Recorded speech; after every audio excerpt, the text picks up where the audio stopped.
Good morning, everyone. It is an honor to be with you at the National Law Enforcement Officers Memorial and to be joined by Marcia Ferranto, the CEO of the Memorial Fund, and also Chief Gallagher, and a number of members. As you noticed this morning, members are dressed a little different.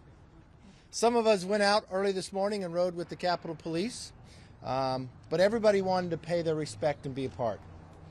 During that ride, I had some time to reflect on the National Police Week, about the incredible work our men and women in blue do for us, and why they do it.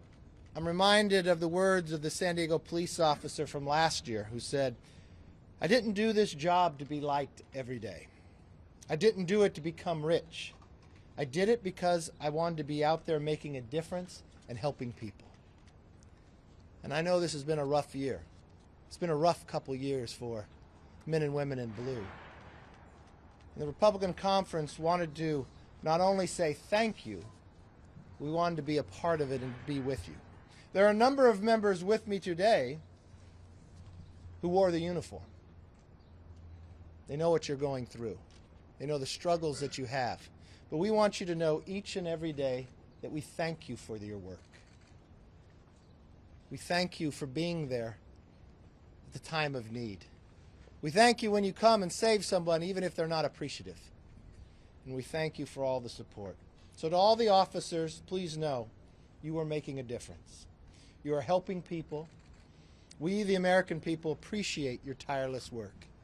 If you don't hear it in the times of struggle, if you don't hear it in the times of someone maybe protesting, yelling in your face, know that you're loved, respected, and appreciated.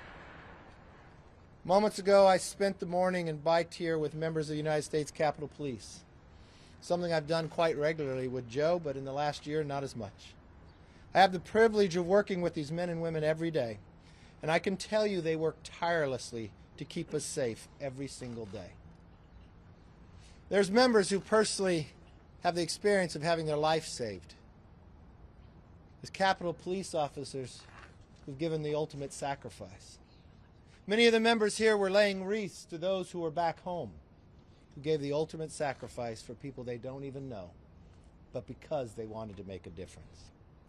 We all want to show our gratitude for those who protect our communities each and every day, not just during the National Police Week, especially when you think about the sacrifice that our law enforcement officers and their loved ones make to the communities to keep us safe.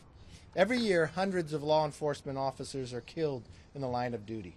Their names are added to the National Police Memorial here in Washington, D.C., as an enduring tribute to the fallen and a place of comfort for those who were left behind. This year, on its 30th anniversary, 394 more names were carved into this marble wall of heroes. Pause for one moment and think of that number. 394 more names. Those could be mothers, fathers, brothers, sisters, children that are not coming home. It's one of the deadliest in the history for law enforcement. We pray for all the heroes and families listed on the memorial wall. I want to pay special tribute. There were 4 from the Capitol Police personnel added, and there's going to be 3 more added next year. Sergeant Chris Inney, Detective John Gibson, Officer J.J. Chestnut, Sergeant Clinton Holtz, Brian Sitnick, Billy Evans, Howard Levengood. This is a year the Capitol Police have not seen before. Every morning you wake up, you go out, you don't realize what the day holds. We thank you for that, getting up each and every day. We thank you for the days when you come in with the Capitol or a baseball game, when shots are fired. You go forward. You know, there's a wreath over there that Michael Turner laid. He had a shooting in his district. But in less than, if Michael's here, I think it was 39 seconds, this officer stopped a person that had 100 rounds and already killed 9 people. President Trump came to the district, and he went to the officer and he talked about the training. The officer's quote back is, "You don't train courage." It's just something police officers have, to run into the line of fire and bullets. We thank you for doing that. I'm proud to lay 2 wreaths to honor the fallen officers from my district, as well as the members of the Capitol Police who made the ultimate sacrifice. My hometown, David Joseph Nelson, whose name is on this memorial. Now more than ever, Congress must show our gratitude for the service and sacrifice of our fallen heroes. We should not talk about defunding of the police. We should talk about providing what they need to protect us. We should not make politics out of security and safety for our communities. We should respect those who risk and give their life just so the community they can make a difference in. That is why I'm pleased to stand here today with my fellow House Republicans. We know the issue before us, and we are ready and willing to act to support law enforcement, not just today, but every day, and just as we have in the past. With that, I would like to call up and first start with Chief Gallagher.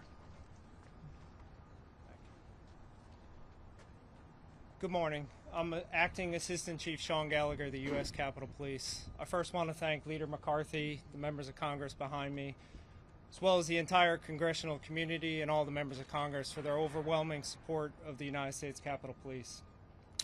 This year has been a very tough and challenging year for the U.S. Capitol Police, for all of our officers and for the families of our officers. And we appreciate the support that has been given to the U.S. Capitol Police. We will get through these tough times. And this week, we honor all of our fallen officers, and we will continue to honor them each and every day, them and their families, and everything that we do to protect the congressional community and all the members of Congress. We appreciate everybody's support, and we appreciate everything that has been given to the U.S. Capitol Police from the members of Congress and the overwhelming support that has been given to us. It means a lot to the U.S. Capitol Police, not only to myself, but also to the officers and to the families of all of our officers who have been through so much this year. So thank you. Thank you, Chief. I'd like to call Marcia up, CEO of the National Law Enforcement Officers Memorial Fund. Thank you, Leader McCarthy, distinguished visitors, and guests. This is one of the most solemn days for us here at the National Law Enforcement Memorial. And the fact that you all made it your priority to start your day with us is truly appreciated. We are preparing this evening at 8 p.m. to read the names of 394 fallen officers. One of the deadliest years in history for law enforcement. 182 of those names are COVID deaths, confirmed law enforcement COVID deaths. We will be reading the names of law enforcement officers who didn't have the choice to shelter in place, but put their lives on the line to make sure our communities were safe. So thank you, Leader McCarthy, for making this your priority this morning. Thank you. Appreciate it. I'd like to call up Representative Pete Staubert, former officer. He was also shot in the line of duty as well. Pete? Thank you, Leader McCarthy, for that introduction and for everything that you do to support America's police officers, along with all my colleagues here today. I am proud to be standing here today to publicly thank those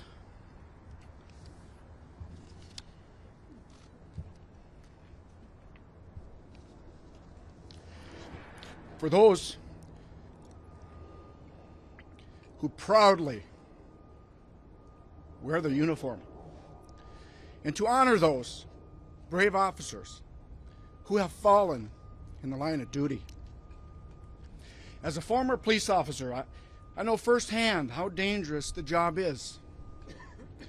I know what it is like to put on the uniform, kiss your family and kids goodbye and head to work, uncertain what type of call or situation you will encounter that day.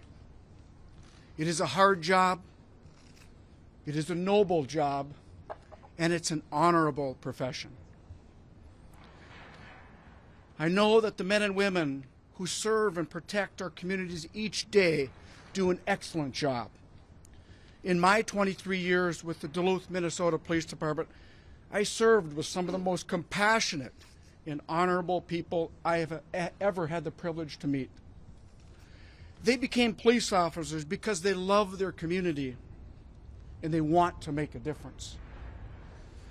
That's why it absolutely breaks my heart when I hear anti-police rhetoric and calls to defund the police.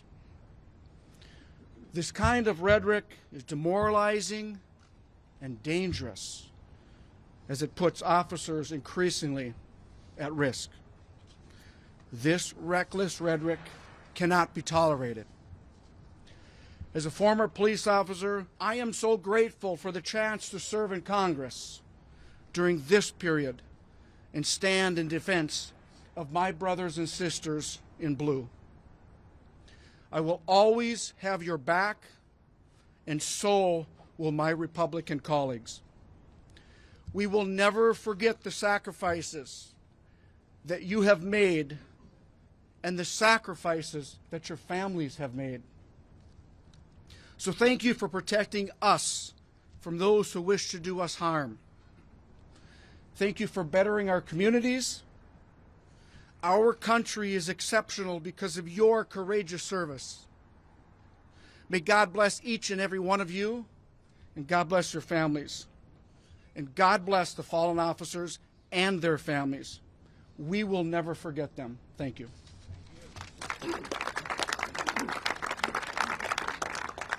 Now I'd like to call up Congresswoman Kat Kamick.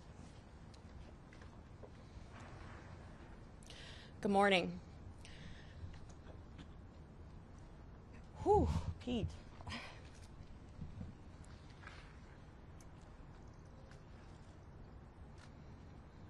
I'd like to talk to you today, not as a member of Congress,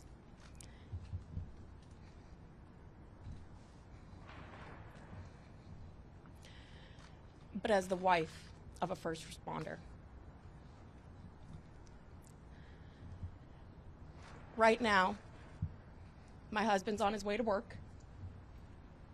He's headed to a SWAT call out.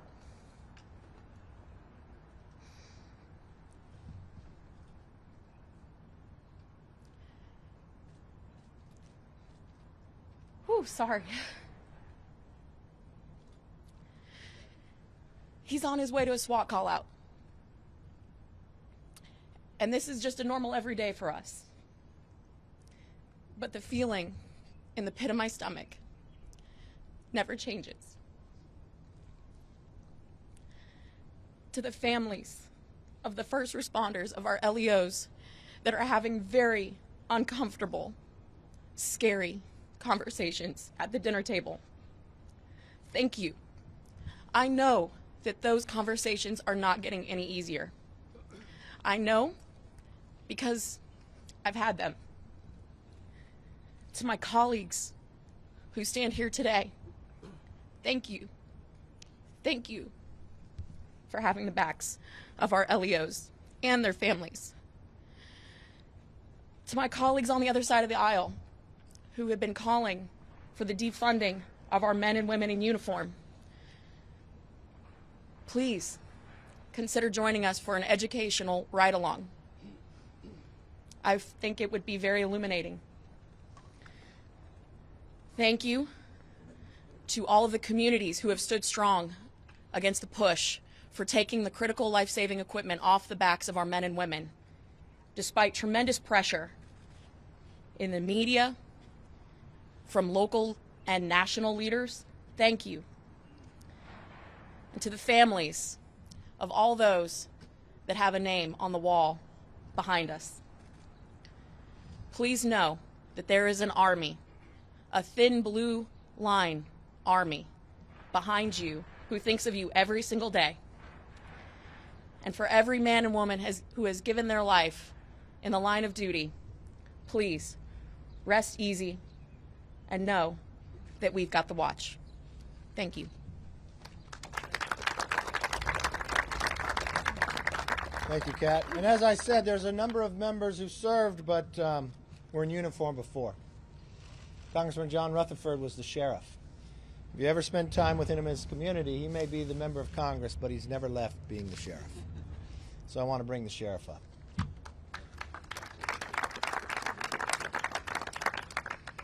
You know, as we remember the men and women whose names are inscribed on these walls this morning, I want to talk about their life and their death. And I'm going to share with you the words of Ralph Waldo Emerson. He said, "The purpose in life is not to be happy. It's to be useful. It's to be compassionate. It's to be honorable.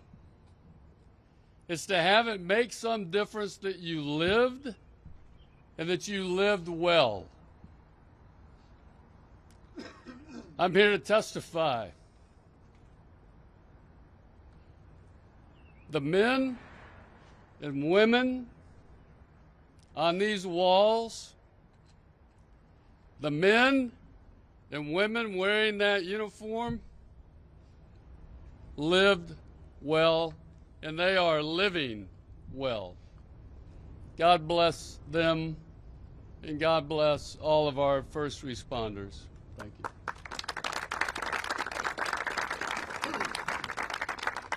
I'd like to end with one way. For all those names on the wall, but more importantly as well, to the families that are sitting there alone, and to everyone who's wearing a uniform, I want you to know you're appreciated and thanked. Let's give them a round of applause.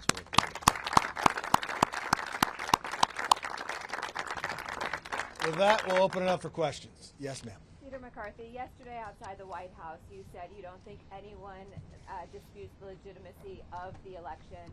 Well, just yesterday in the committee hearing, you had 3 members talk about the January 6th being perhaps peaceful. You had 2 members of Congress in the villages over the weekend saying that Joe Biden did not win the election, that President Trump is still the president. And in every single poll, a majority of Republicans think that Joe Biden did not legitimately win the election. So how do you stand by that statement that you don't think anybody questions the legitimacy of the election, and how do you square that? You know, I appreciate your question. We're here to honor on a National Police Week. There are times for politics and there's times for not, but with all due respect, I think I've answered your question, but I'd like to honor the national officers, the men and women who lost their lives, and those who are protecting us right now. Well, what do you Yes, say to sir. the 3 members yesterday in Yes, the sir. committee hearing who did talk about the legitimacy Yes. about January 6th? Go right ahead. Questions on subject. What are you going to do to address members, some of the members, like Representative Gosar, Clyde and Heights, who have disparaged law enforcement and said that January 6th?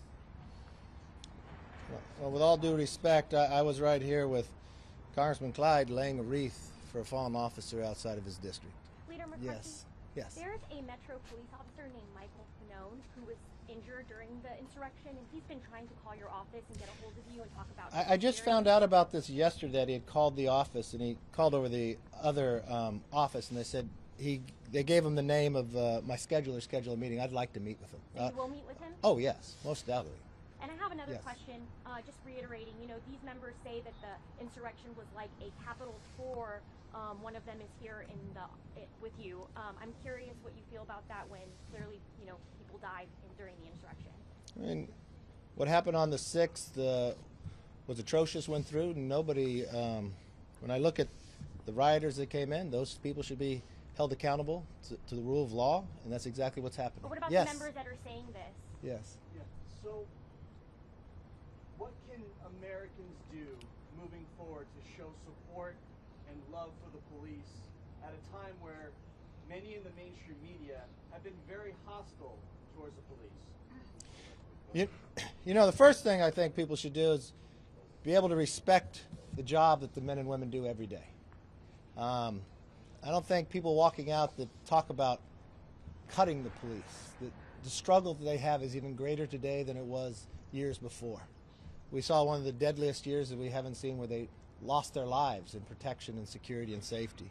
We have people across America afraid to go out in their communities, afraid to be out at night. I think we should all take a very deep breath and understand the men and women come from all walks of life. And they all do it for one reason, kind of what the sheriff talked about, making a difference. And I think the respect we should give them goes above and beyond, and I don't think we should be cutting them. I think we should help and support and give them the training that they need in the community policing. That's something that we put forward in our commitment to America, that we'd actually add money, more body cameras, more community training, more community policing. With that, in a week that we want to honor those that gave the ultimate sacrifice, many of us never knew them. But they ran in when the bullets were being fired. They came when we called, even if you didn't support them, and they're there to protect you, to make your community safer. Thank you and have a good week.